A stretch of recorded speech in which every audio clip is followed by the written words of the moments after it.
ठीक है बेटा, तो यहाँ से आप ये क्वेश्चन जो है यहाँ से हम फिर से एंट्रीज करते हैं। ये वाला जो क्वेश्चन हमने रीड किया हुआ है इससे रिगार्डिंग जो है वो एंट्रीज हम करेंगे। तो सबसे पहले जो है गुडविल की है, उसके बाद हम सबसे पहले जब एंट्रीज करते हैं तो रिवैल्यूएशन की एंट्रीज करेंगे हम। ठीक है, रिवैल्यूएशन जो है उसमें एसेट्स जो इंक्रीज हो रही हैं या डिक्रीज हो रही हैं वो वाली एंट्रीज करेंगे हम सबसे पहले। तो हमें ये क्वेश्चन था और इस क्वेश्चन में जो था वो कौन सा पार्टनर रिटायर हो रहा था, बी जो था। 3 पार्टनर थे, उनका प्रॉफिट शेयरिंग रेशियो कितना था, 2:1। 1. ठीक है, Yes. 3 पार्टनर्स थे और उनका प्रॉफिट शेयरिंग रेशियो 2:1 था। ठीक है, उसके बाद आपको बैलेंस शीट दी हुई है, बैलेंस शीट आपको दी है और उसके नीचे आपको एडजस्टमेंट्स दी हैं और आगे इंफॉर्मेशन दी है कि कौन रिटायर हो रहा है। तो बोला है बी रिटायर्स। कौन रिटायर हो रहा है, बी रिटायर हो रहा है। On the above date the partners agreed date, और उस डेट को जो इंफॉर्मेशन हैं वो आगे बताई गई हैं, एडजस्टमेंट बताई गई हैं कि बी की रिटायर होने के बाद जो पार्टनर हैं वो कैसे कैसे एग्री हो रहे हैं। ठीक है, मतलब प्रोविजन कितना बन रहा है, एसेट्स जो है वो सारी रिवैल्यूएशन हो रही है, उनकी डिक्रीज हो रही है, इंक्रीज हो रही है। जो बी है उसको जो है वो पेमेंट जो करनी है, जब रिटायर होता है तो उसको तो पेमेंट करनी पड़ती है ना। तो 2 कंडीशंस पढ़ी थी ना हमने कल, कौन कौन सी थी वो बेटा?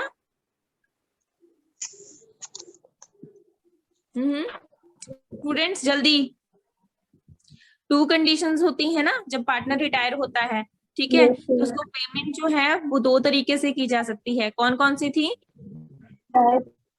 Cash immediately in cash. ठीक है, जब वो रिटायर होगा तो एकदम से उसको कैश में जो है उसकी जितनी पेमेंट बन रही है वो दे देंगे। दूसरी, अगर फर्म इस कंडीशन में नहीं है कि वो इमीडिएटली पे करे, ठीक है, तो उसकी जो अमाउंट है उसको कहाँ ट्रांसफर कर देती है, transfer to his loan account. ठीक है, तो आपको लास्ट वाली जो एडजस्टमेंट है वो क्या बोला है, the amount due to be, जो अमाउंट बी को देना था इज टू बी ट्रांसफर्ड, वो ट्रांसफर कर दिया जाएगा उसके लोन अकाउंट में। ठीक है, मतलब फर्म जो है वो अब उस कंडीशन में, अभी उस कंडीशन में नहीं है कि इमीडिएटली पे कर दे बी को। ठीक है, समझ गए? तो उसके बाद बोला है कि अगर आप क्वेश्चन में ये चीज नहीं बोली होती है, ठीक है, कुछ भी नहीं बोला हुआ है कि इमीडिएटली पे, मतलब जो अमाउंट है, ठीक है, अमाउंट ड्यू टू हिम, जो पेड इन कैश, जो अमाउंट है उसको पे करना है वो कैश में पे किया जा रहा है, ऐसा कुछ भी नहीं बोला हुआ है।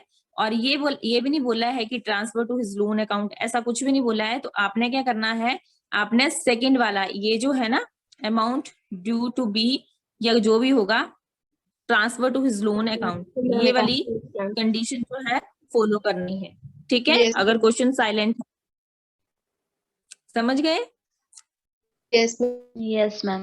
आगे आपको बोला है पास journal entry and prepare revaluation account, partners capital account, opening balance sheet of the new firm. Clear? ये क्वेश्चन समझ आया बेटा? यस। ये सबसे पहले जो है इसमें गुडविल जो है वो फर्म की 24,000 जो है वो वैल्यू की गई है गुडविल की। फिर furniture and plant and machinery, second adjustment या सेकंड इंफॉर्मेशन दी है, furniture plant and machinery are to be depreciated by 10% and 5% respectively. मतलब फर्नीचर भी और प्लांट एंड मशीनरी भी ये डेप्रिशिएट हो रहे हैं। फर्नीचर 10% हो रहा है और प्लांट एंड मशीनरी जो है वो 5% से डेप्रिशिएट हो रहे हैं। क्लियर?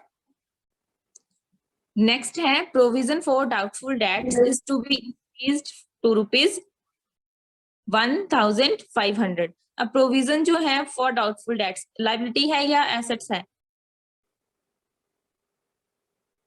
क्या है बेटा? प्रोविजंस क्या होते हैं? लायबिलिटी। ठीक है, अब इसकी जब एंट्रीज करनी होती है तब ध्यान रखना होता है, जब भी लायबिलिटी इंक्रीज होती है तो revaluation account debit to liability होती है। तो यहाँ पे लायबिलिटी का नाम दिया हुआ है प्रोविजन फॉर डाउटफुल डेट्स, तो revaluation account debit to provision for doubtful debts लिखेंगे जब भी हम एंट्री करेंगे। क्वेश्चन में अगर जनरल एंट्रीज बोला है तो हमने एंट्रीज बनानी है।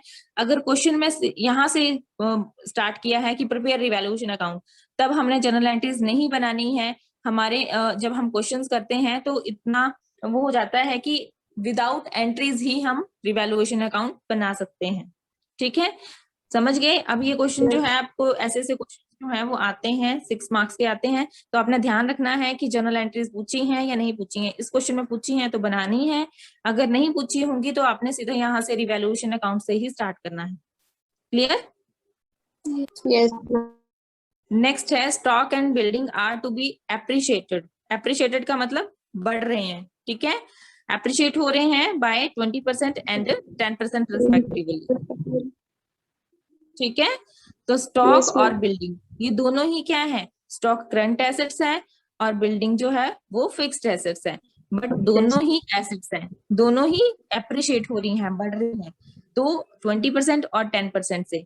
तो ये क्या करेंगे, इनको जब रिवैल्यूएशन अकाउंट में एंट्री करेंगे इसकी, जब भी हम एंट्रीज करेंगे तो जो बढ़ रही हैं चीजें उनको डेबिट करते हैं, तो stock debit, stock account debit, building account debit to revaluation करेंगे। क्लियर? और जितने जितने Yes. अमाउंट से बढ़ रहे हैं वो लिख देंगे हम। Clear? Yes, ma'am. The amount due to is to be transfer, वो तो हमने पढ़ा है कि उसका जो अमाउंट है वो कहाँ ट्रांसफर कर देना है, उसके लोन अकाउंट में। करें क्वेश्चन, स्टार्ट करें क्वेश्चन, ऐसे ही क्वेश्चंस आते हैं आपके। Yes. ठीक है, ये समझ आ गया? सबसे पहले क्वेश्चन समझ आना बहुत जरूरी है। ये क्वेश्चन समझ आया सभी को? Yes, ma'am. जब आप एडजस्टमेंट पढ़ते हैं तब आपके माइंड में एंट्रीज भी बनती चलनी चाहिए कि हाँ ये वाली एंट्री। अब देखो एसेट्स इंक्रीज और डिक्रीज की ऑन टिप्स होगी आपको। ठीक है, एसेट्स इंक्रीज हो रही है तो जो एसेट्स बढ़ रही है उसको हम डेबिट करेंगे, जो एसेट्स कम हो रही है उसको हम क्रेडिट करेंगे। ठीक है, जो लायबिलिटी बढ़ रही है उसको हम क्रेडिट करेंगे, जो लायबिलिटी कम हो रही है उसको हम डेबिट करेंगे। रिवर्स कॉम्बिनेशन होता है एसेट्स और लायबिलिटीज में। ठीक है, Yes. स्टार्ट करें क्वेश्चन। सबसे पहले एंट्रीज बोली है हमें, ठीक है, एंट्रीज बनानी है। एंट्रीज में सबसे पहले सोल्यूशन, अब इसमें ये हमें एंट्रीज के लिए कितने कॉलम्स चाहिए, 4 कॉलम्स ड्रॉ कर लिए। Date, particulars, amount, debit and credit. ठीक है, अमाउंट डेबिट, अमाउंट क्रेडिट। ठीक है, रुपीज भी लिख सकते हैं। समझ गए? अब आपने क्वेश्चन पे जाना है और बैलेंस शीट में देखना है कि आपको कोई रिजर्व तो नहीं दिया हुआ है। बैलेंस शीट में दिया है?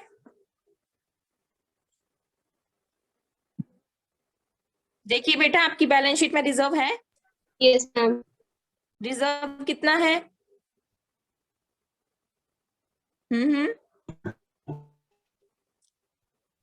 कितना है रिजर्व? 15,000 नहीं दिख रहा है आपकी बुक में? या ये जो मैंने आपको बता रही हूँ मैं बैलेंस शीट, आपको वहां से नहीं दिख रहा है आपको? कितना है रिजर्व? Ma'am, 15,000. 15,000। जो भी रिजर्व होगा, जनरल रिजर्व होगा, एक्यूमुलेटेड प्रॉफिट होगा, जो भी होगा, तो वो पार्टनर्स जो हैं वो बांट लेंगे आपस में, डिस्ट्रीब्यूट कर लेंगे। किस रेशो में? जो कि आपको प्रॉफिट शेयरिंग रेशो दिया है ना, एबीसी का 2:1 दिया है। तो जो Yes. रिजर्व है उसको डिस्ट्रीब्यूट करेंगे। तो जब भी रिजर्व या जो भी अनडिस्ट्रीब्यूटेड प्रॉफिट होगा उसको डिस्ट्रीब्यूट करेंगे। ठीक है, at the time of retirement of partner. तीनों ही, क्योंकि रिटायर हो रहा है तो उस जो रिजर्व है उसमें तो उसका भी हिस्सा है जो रिटायर हो रहा है। ठीक है, तो डिस्ट्रीब्यूट करना पड़ता है इस टाइम पे। समझ गए? जब रिटायरमेंट होगी किसी पार्टनर की तो जो रिजर्व वगैरह होंगे वो डिस्ट्रीब्यूट करके उसको भी हिस्सा देना पड़ेगा। क्लियर? समझ Yes, गए? ma'am. तो यहाँ पे रिजर्व जो है वो 15,000 है। रिजर्व लिखेंगे to A's capital, to B's capital, to C's capital account, being reserve transfer to partners capital account in their ratio 3:2:1। ठीक है, अब 15,000 को 2:1 में डिस्ट्रीब्यूट करेंगे। Okay Yes, ma'am. करिए डिस्ट्रीब्यूट, कितना कितना आ रहा है?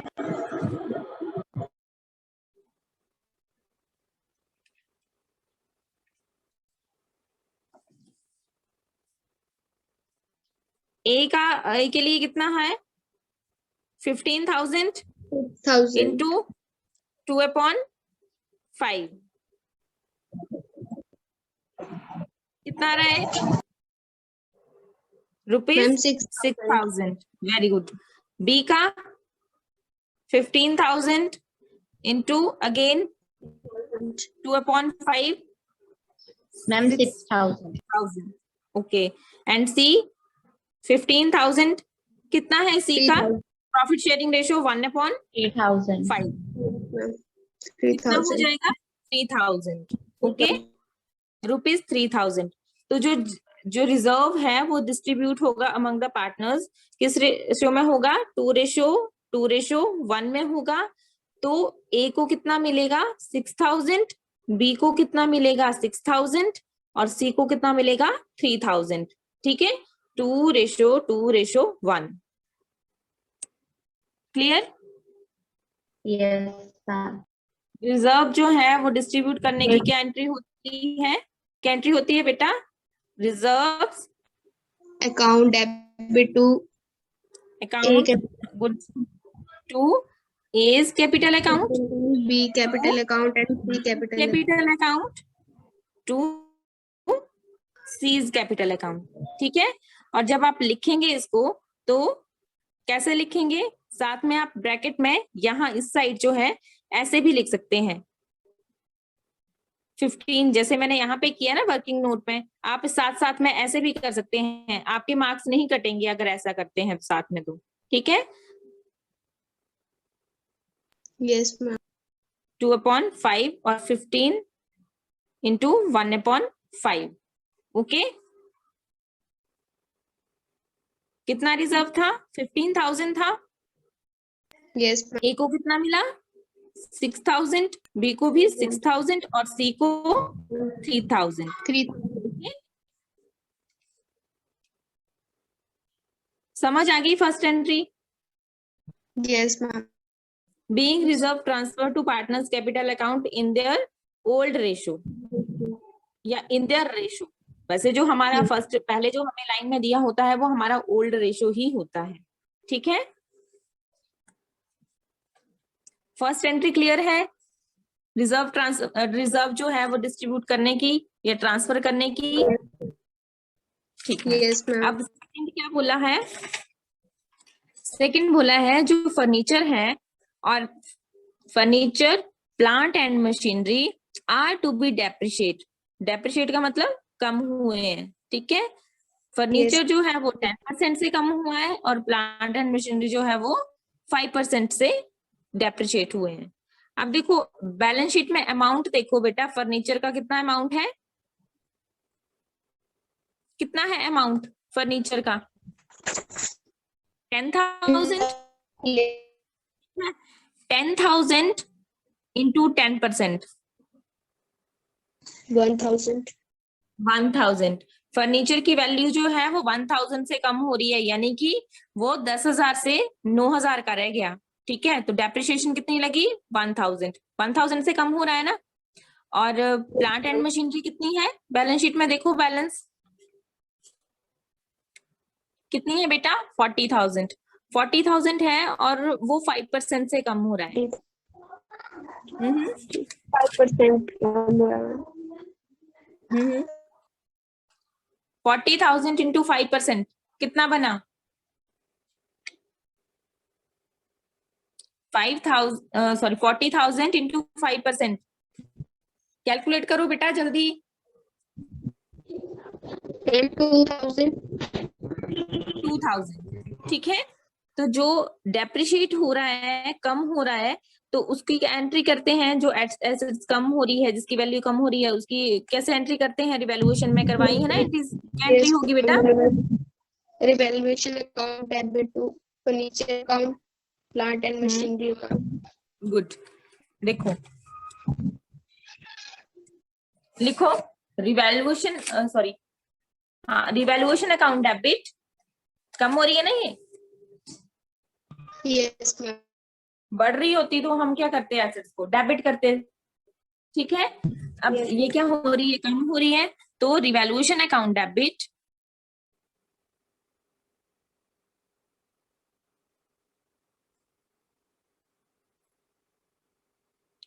टू, कौन कौन सी एसेट्स कम हो रही हैं, फर्नीचर, Plant and machinery.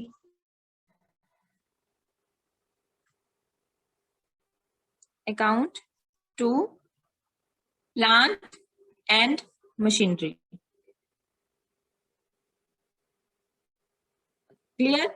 अब देखो आपने क्या करना है, साथ में आप लिख सकते हैं कि फर्नीचर की वैल्यू कितनी थी, 10,000 थी, 10,000 इंटू कितने परसेंट से कम हो रहा था, 10% से, तो मतलब जो फर्नीचर था वो 1,000 से कम हो रहा था। ठीक है, और प्लांट एंड मशीनरी की कितनी वैल्यू थी, 40,000 और 5% से डेप्रिशिएट हो रहा था, तो यहाँ पे 2,000। क्लियर। रिवैल्यूएशन में कितना जाएगा, 3,000। ठीक है, नरेशन में लिख देंगे, नरेशन में लिख देंगे वैल्यू ऑफ एसेट्स डिक्रीज। ठीक है, या ऐसा लिख सकते हैं furniture plant and machinery are to be depreciated, ये भी लिख सकते हैं। ठीक है, होगी यहाँ तक। नरेशन लिख लेनी है आपने, नरेशन आपको आती है लिखने। Yes, ma'am. एंट्री क्या बोली है, अब Not stock. हाँ, Ma'am, provision for increased rupees 1. Ma'am, provision for doubtful debits. Provision जो है, प्रोविजन क्या होते हैं, डाउटफुल डेट्स, लाइबिलिटी है, और ये क्या हो रहे हैं, इंक्रीज हो रहे हैं।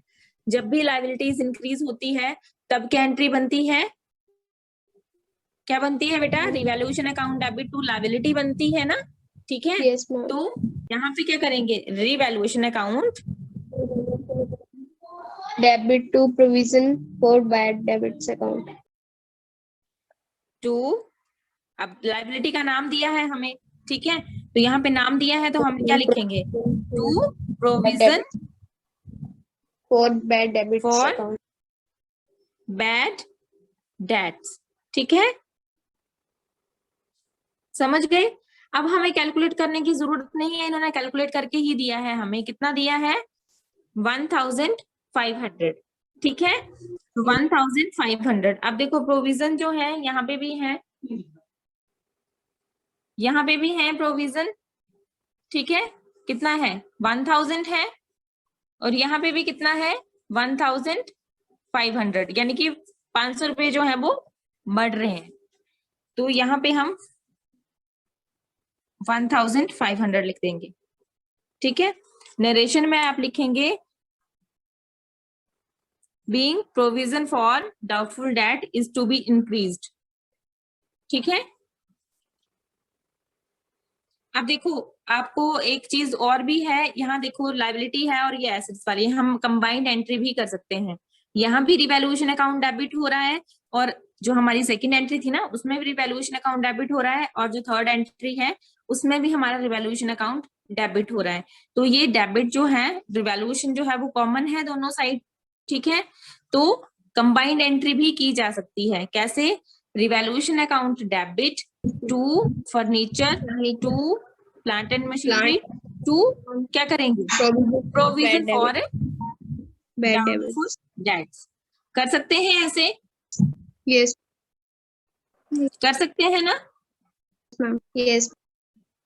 ठीक है, इस तरह भी आपने देख लेना है कि कॉमन हो रहा है, अगर अलग अलग करेंगे, सेपरेट सेपरेट कर रहेंगे तब भी ठीक है, अगर ये कंबाइंड करेंगे तब भी ठीक है। ठीक है, नेक्स्ट क्या बोला है, स्टॉक एंड बिल्डिंग आर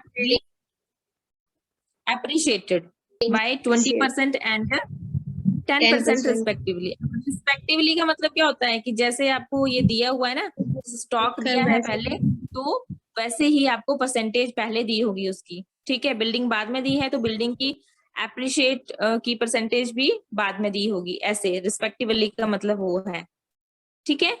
तो स्टॉक की कितने से अप्रिशिएट हो रहा है? 20% से, और बिल्डिंग कितने से हो रही है? 10% से। ओके, तो स्टॉक की Yes. कितनी है वैल्यू? 30,000. स्टॉक की कितनी वैल्यू है बेटा? मैम 30,000. 30,000। 30,000 Yes. इंटू 20% कितना बना?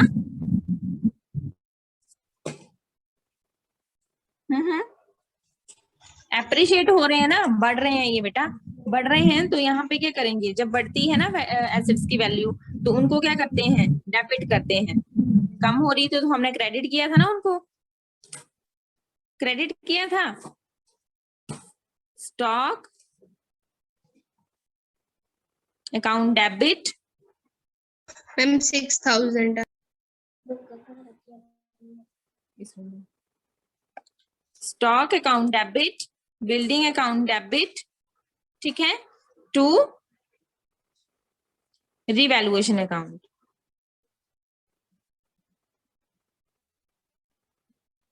क्लियर? Yes, ma'am. ओके अब यहाँ पे आप ब्रैकेट में लिखेंगे, आपको ना याद भी रहेगा। यहाँ ब्रैकेट में लिखोगे नहीं, आपका कोई भी क्वेश्चन गलत नहीं करता है, साथ में आपको ना याद भी रहेगा कि आपने कैसे कैसे क्वेश्चन किया है, और एक प्रूफ भी होता है कि आपने चीटिंग से नहीं किया हुआ है, खुद किया हुआ है क्वेश्चन। तो आप ब्रैकेट में लिखेंगे, जैसे स्टॉक की कितनी वैल्यू थी? 30,000 थी, और कितने से बढ़ रहा था वो? 20% से बढ़ रहा था स्टॉक, इंटू 20%। कितना आया? 30,000 इंटू 20%, मैम 6,000. 6,000। 6,000 और बिल्डिंग, बिल्डिंग कितनी दी हुई है? 60,000 और 10% बोला है। 60,000 इंटू 10% से बढ़ रही है ये, कितने से बढ़ रही है? 6,000 से बढ़ रही है, ठीक है, एप्रिशिएट हो रही है। अब देखो टोटल जो है वो हम रिवैल्यूएशन अकाउंट में लिख देंगे, 12,000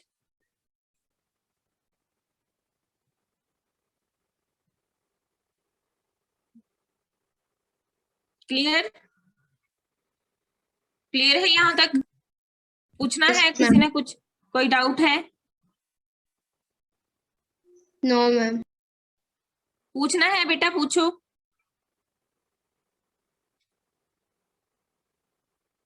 क्लियर है कि डाउट है? यस मैम, पता नहीं, मुझे नहीं पता किस बारे में बोला आपने। Ma'am clear. क्लियर है यहाँ तक? ओके तो आप यहाँ नरेशन लिख सकते हैं, being stock and building are to be appreciated, ठीक है। Ma'am value for asset increase, ये भी लिख सकते हैं. हाँ ये भी लिख सकते हैं, ये भी लिख सकते हैं।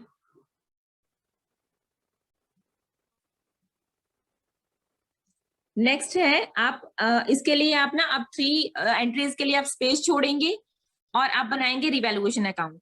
ओके, फिर हम 3 एंट्रीज करेंगे, क्योंकि रिवैल्यूएशन अकाउंट तब की एंट्री तभी होगी जब हमें पता चलेगा कि रिवैल्यूएशन का प्रॉफिट हुआ है या लॉस हुआ है, ठीक है। और उसके बाद हम गुडविल की ट्रीटमेंट के लिए 2 एंट्रीज करेंगे, ठीक है, और एक लोन की करेंगे कि जो अमाउंट है उसके लोन में ट्रांसफर कर रहे हैं। तो उसके लिए हम 3 एंट्रीज के लिए स्पेस छोड़ेंगे जहां हम जर्नल एंट्रीज कर रहे हैं। तो यहाँ तक आप स्पेस यहाँ तक छोड़ दो, ठीक है। 3 एंट्रीज यहाँ आ जाएंगी और यहाँ से आप रिवैल्यूएशन अकाउंट बनाना स्टार्ट करेंगे। रिवैल्यूएशन अकाउंट, रिवैल्यूएशन अकाउंट मैंने आपको बताया हुआ है, आप खुद बनाएंगे, ठीक है। कितने कॉलम्स होते हैं रिवैल्यूएशन अकाउंट में बेटा? मैम 4. 4 कॉलम होते हैं। और रिवैल्यूएशन अकाउंट में क्या शो किया जाता है? इंक्रीज और डिक्रीज शो की जाती है एसेट्स और लायबिलिटीज में। फिर प्रॉफिट देखा जाता है, प्रॉफिट हो रहा है या लॉस हो रहा है, ठीक है बेटा। ड्रॉ करो सबसे पहले particular amount,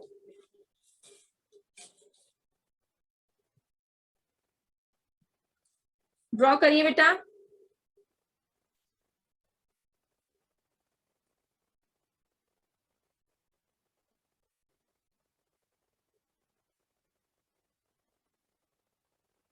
particular amount. Okay, अब आपने जहां एंट्रीज की है ना, वहां पे देखो, जहां जहां रिवैल्यूएशन अकाउंट आया हुआ है ना, वहां की जो उसके साथ जो डील हुआ है, जो एंट्रीज बनी है उसके साथ, वो उठानी है हमने रिवैल्यूएशन अकाउंट से। ये रिवैल्यूएशन अकाउंट कहीं नहीं लिखना होता है, बट क्योंकि हम जिस चीज का अकाउंट बनाते हैं ना, ठीक है, जिस चीज का हम अकाउंट बना रहे हैं उसका नाम थोड़ी आएगा, बट उसके साथ जो एंट्रीज हुई है, उसके साथ जो डीलिंग हुई है, वो चीज आती है उसमें। ठीक है, तो फर्स्ट तो रिजर्व है, तो हमें ये तो नहीं एंट्री आएगी उसमें रिवैल्यूएशन में। सेकंड, हमें रिवैल्यूएशन की एंट्री है, revaluation to furniture and plant and machinery, इन दोनों की वैल्यू जो है वो कम हुई है, तो रिवैल्यूएशन डेबिट हुआ है, तो हम किस नाम से लिखेंगे रिवैल्यूएशन में? To furniture to plant and machinery. इतना तो पता है ना रिवैल्यूएशन अकाउंट कैसे बनता है, कितने सारे बनाए हैं। टू क्या लिखेंगे यहाँ पे? Furniture to plant and machinery. Yes ma'am. To plant and machinery. ठीक है, अमाउंट हम वही लिखेंगे, फर्नीचर के उसमें लिखेंगे, जो फर्नीचर का अमाउंट है 1000 और प्लांट एंड मशीनरी में 2000। 1000 2000। ठीक है, अब हमारी जो सेकंड एंट्री थी उसमें हमें रिवैल्यूएशन अकाउंट यहाँ मिला था और रिवैल्यूएशन के साथ ये डीलिंग हुई थी, तो हमने यहाँ पे लिख दिया। नेक्स्ट जो है वो भी रिवैल्यूएशन है। ठीक है, रिवैल्यूएशन अकाउंट है, तो to provision for doubtful debts, ये भी टू वाली साइड आएगा। 1500 to provision for bad debts. ठीक है, अब कितना है? 1500। मैम ठीक है, 500। कितना है? 500। 1500 है, इंक्रीज्ड टू